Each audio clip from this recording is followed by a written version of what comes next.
And welcome back to Dwayne and Nidia's Kitchen, and today we have another recipe for you. This one is actually inspired a bit by the cuisines of India and perhaps Thailand, and today we're going to be making a chicken and shrimp curry. I think you'll be surprised at how quickly you can pull this meal together. It's something you can even have during a weekday because it doesn't take a lot of prep time and it's actually quite easy to make. Let me just tell you what you're going to need. I think you'll have a lot of this in your pantry and in your fridge, and if you don't, you might just have to run out and pick out probably most likely just a couple of spices. First off, I am using fire roasted diced tomatoes. I'm going to use 2 cans for the amount of chicken and shrimp I'm going to use. And I'm also going to use a can of tomato paste, or at least half of that. It'll depend on how it looks. I am going to use some minced garlic and some minced ginger. Now, as always, you can substitute the canned tomatoes with fresh chopped tomato. That's totally up to you, and I've done it both ways. But I'm just pulling this together as a quick recipe today. So there's no need to be a hero if you're just coming home from work and you want to pull it together. Go ahead, use the canned stuff, use the minced stuff, and you'll be fine. In addition, you're going to need 2 cans of coconut milk. You're going to need some chicken stock or chicken broth of your choice, some salt. I use coarse ground salt. This is minced ginger, and again, if you have ginger at home, take a hunk of it, chop it up, and mince it, and you can use fresh ginger as well. The spices. You can make up your own spice mix for a curry. I tend to do I'll call it the lazy way, and I buy what's called garam masala, and garam masala is a spice blend. So you'll already have many of the common spices that are used in a curry in this blend. This particular McCormick garam masala is a blend of coriander, black pepper, cumin, cardamom, and cinnamon. So those are taken care of. You could use each of these individually at around 1 tablespoon or so, or a teaspoon or so, depending on the amount of food that you're making. But because I'm using the blend, I'm not adding any of those extra spices. I am using some chili flakes. I like a little bit of heat. Sometimes I also add some cayenne to taste at the end. I'm using a curry powder. I'm also going to use a paprika. You can use a smoked paprika as well. And that's it outside of my salt. I do have 2 pounds of these are actually colossal or extra large size shrimp that I've cleaned and deveined. And I have 2 pounds of chicken breast. This is actually the chicken tenderloin strips that I've cut and chopped into bite-sized pieces, and that's about 2 pounds. And last but not least, I'll bring it into focus here, I have some onion. This is white onion. You can certainly use yellow. This was a large onion that I chopped just a few seconds ago, and this is all you'll need to get started. I'm going to meet you at the stove and show you how quickly this comes together and how beautifully it looks once it's finished.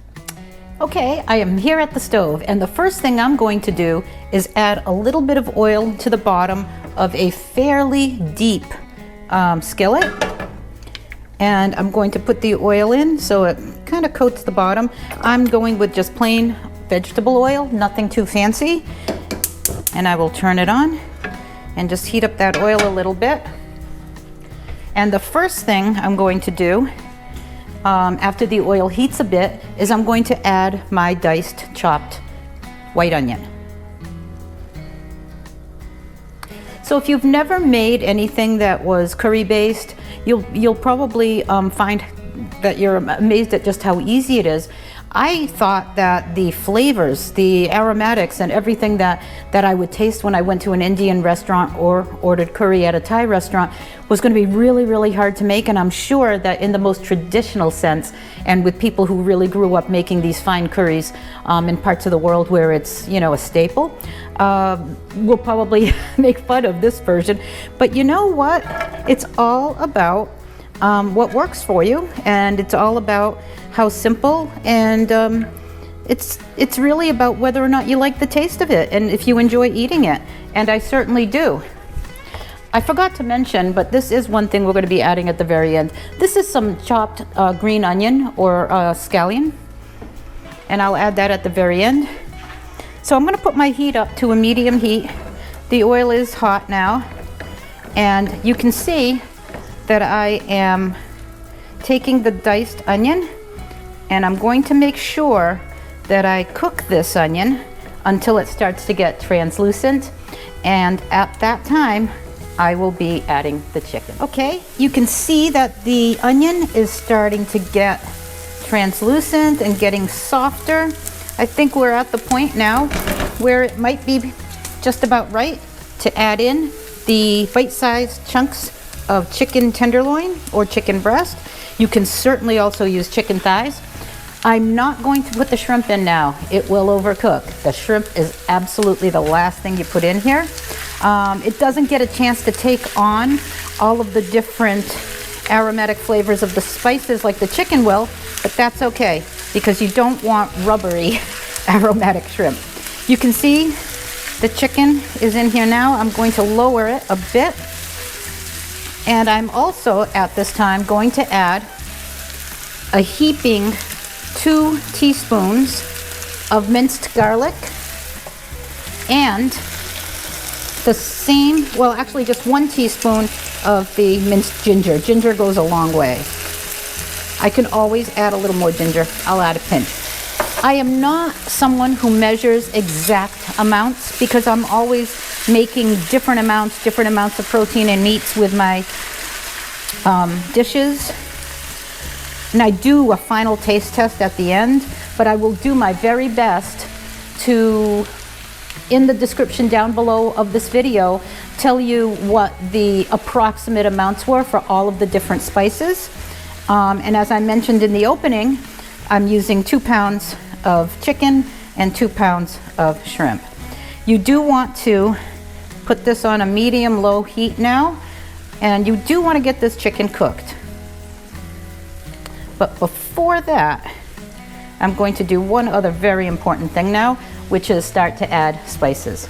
The first thing I'm going to add is some paprika. I am estimating that I am using about a teaspoon. Garam masala, I'm going to use about twice as much as I used of the paprika. Chili flake, if you like hot things, add a lot more. If you don't like hot things, don't add a lot. There is some black pepper in the garam masala. So next, curry powder. This is a curry. Use as much of the curry as you enjoy the flavor of in your curries. You know, I can already smell how wonderful this is going to be. It's the mixture of the garam masala, which is the coriander, and the black pepper. And you want it to have that rich, deep color. So I know I didn't add enough. I will reapply or re-add paprika and garam masala.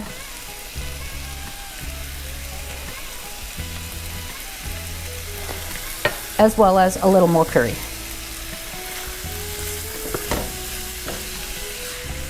You can see it's turning into that curryish kind of color that we all know and love.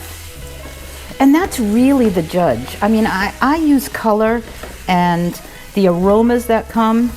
Even when I make Portuguese food, it's not an exact measurement thing for me, although it certainly can be.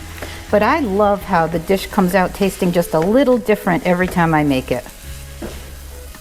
Just a little bit different. And in this case, it really is the combination of the garam masala with the others that give you the taste. Now I am adding some salt at this point because I have not added salt, and the seasoning blend that I'm using, the garam masala, does not have salt in it. This is coarse kosher ground salt. Use whatever salt you like. And I am adding a little bit more of this. Although the side that's supposed to be the other one is not. I'm going to add just a little more of the chili. This is I believe, a Korean chili. And here we go. Now it's starting to look and smell like a curry. All right, I'm going to cook this down and let this chicken simmer here for a bit and be back to add the other ingredients. All right. Wow. Look at how this is coming out. It smells and looks beautiful. And we are ready to add our tomatoes. I'm using the canned petite diced fire roasted. You can certainly use fresh, as I mentioned. You can use any type of fresh. Roma would probably be a good choice. And you can use also crushed tomatoes from a can. It's really the tomato element. Now, for a little bit of sweetness to this dish, I did show you a little can of tomato paste. I'm using tomato paste that comes in this tube. I already had it open, so rather than, and I'm adding a couple of tablespoons of the tomato paste. There we go. And now I'm going to give that all a good stir and a good mix. One thing I didn't mention, but I will talk about as we get near the end here, is depending on how thick you like your curries, you may have to add a little bit of cornstarch at the end with some warm water to thicken up the sauce. It's basically a preference. Some people like a thick curry, some people like a thinner curry. This is looking divine. And we haven't even added our most amazing of ingredients yet. Next up, about a cup and a half of chicken stock, any kind of chicken stock. So as concentrated as it looks, and I did know I had about a cup and a half in here, so I'm using the rest of this carton of store-bought chicken broth. You can see it's looking quite stewy and soupy. You are going to have to simmer this for a while in order to get the flavors all blended together. So the tomatoes are here now, joining the spices, joining the ginger and the garlic with the chicken. You can see what it looks like in the skillet. And we do want that chicken to really cook down, and we want this to start taking on the characteristics of a nice curry. Next, we are going to add the coconut milk. I'm going to give it a stir because when you open a can of coconut milk, sometimes the top part is more solid than the bottom, and I really want the creaminess to come out all at once. So I'm giving it a good stir and adding the coconut milk too. And I'm using 1 can. I do have a second can because typically I make the recipe for a little less than I'm making today. And I do use basically one whole can, and usually I use 4 big breasts of chicken, and I don't add the shrimp, and I don't have as much chicken as I have today. But it's going to depend again on just what the fluid or sauciness level is, whether or not I'm going to thicken it at the end. And remember, this one will have shrimp, so the shrimp alone will start to add more bulk. And this is looking fantastic. So for now, this really does need to simmer. I'm actually going to simmer it with no lid on for a while and let this all get to a boiling type simmer and just kind of dissipate and start to thicken. And when I get to that point, I'll be back to show you how we finish this all off. So, as I expected, it is really saucy. I do like my curry a little bit thicker.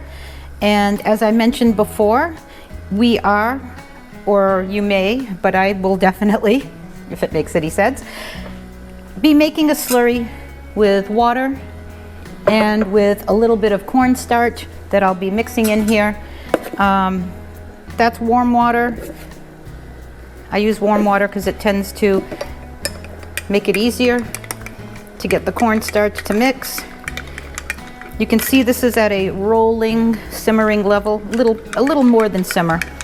It's actually on a medium-low heat, but I'll show you what it looks like. See, very liquidy, but it's nice and concentrated in terms of the spices and things. Didn't add the shrimp yet. Let's get this a little thicker. There's really no science to this thickening. You just have to hope that this is enough. I'm not sure if it is. I'll add a little more of the cornstarch. Some people use different thickeners. I've seen people use xanthan gum, which also doesn't change any of the flavorings or consistencies. Sometimes you can actually take the sauce, put it in a cup or a bowl, and then add that so you're not adding any additional water or anything. But in this case, I just went with the water. And now I'm going to stir this. with the cornstarch in it. It's already working. It's already getting thicker. But I do want my trouble with my speech today. I do want my curry to be thicker than this.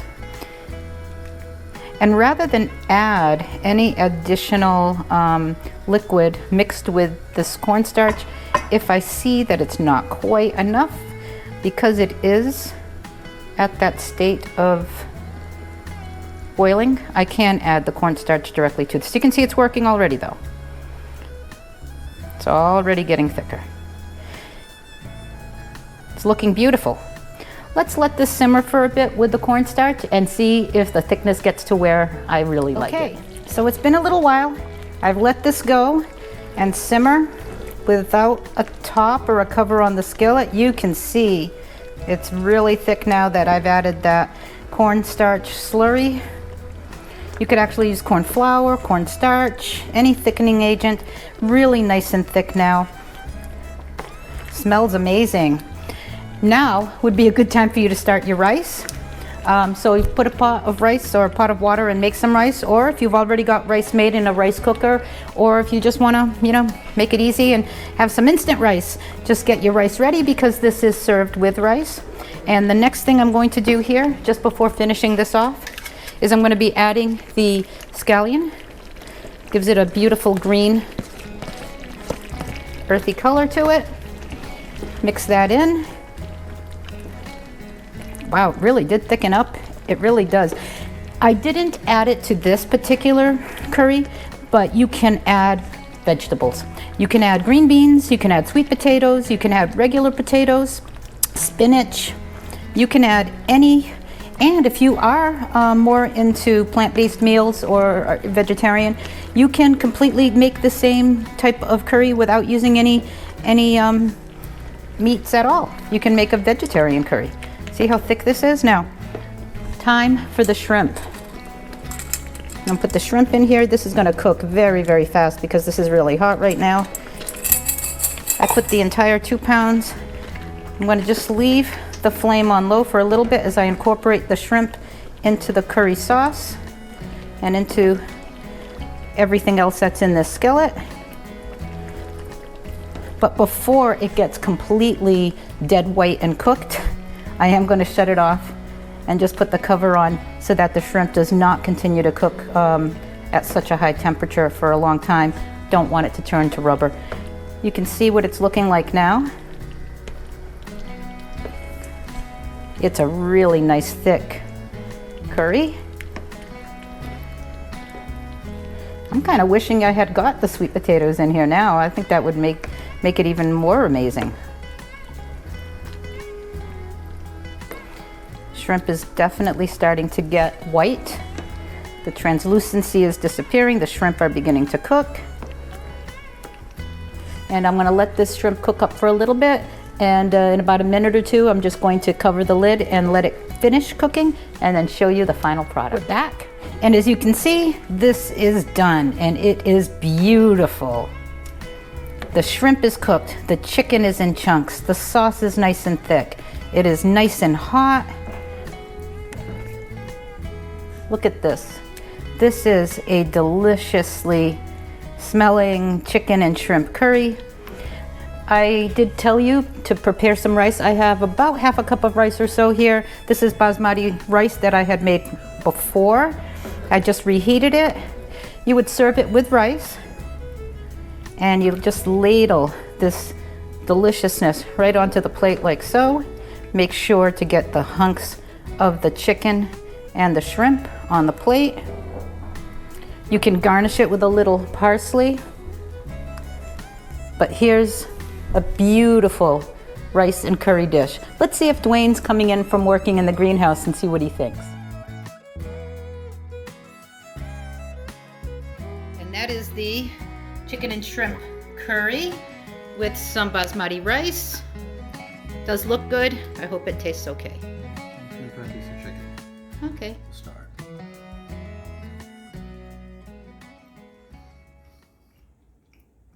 Have you tried it? Mm-hmm. Oh. It's very good. The sauce is really thick. Yep, that's the way it's supposed to be. It's a curry thick sauce. I had to add cornstarch and a slurry It's to it not to too thicken overly it. curry, which is good. No, I know you don't like it too Yeah. curry. I cut down on the curry powder. But it has all the other flavors. Yeah, it's got a lot of. Yeah, let me grab a shrimp. Shrimp. The chicken's cooked very nice. It's nice and tender. It's not dry at all. It's a nice little piece. I do want to try it. Shrimp. Which looks very good. Some sauce on it. And a lot of people actually add veggies to it, but I didn't. Oh, should I? Yeah. And you're supposed to mix it with the rice. That's what I'm about to do. Okay. Get a little bit of rice with it. Yeah. People usually mix the rice up with it, Mix makes it almost right, like a that's paella type thing. All right, so It's very good with the rice. I like the rice. yep, So it's a long grain basmati. basmati. So that's the basmati rice with the shrimp and chicken curry. Very, very quick. You can even do this during the week, and satisfying, quick, delicious meal. Is that tomato? Yeah, tomato. Oh, I didn't try There's tomato. also some garlic and some ginger I don't in know if it there, had Any and some pepper, scallion. I did not make it No spicy. pepper? You can That's the add. tomato, but the tomato gives a little like that Acid. acid side, so that's good to it. Nice.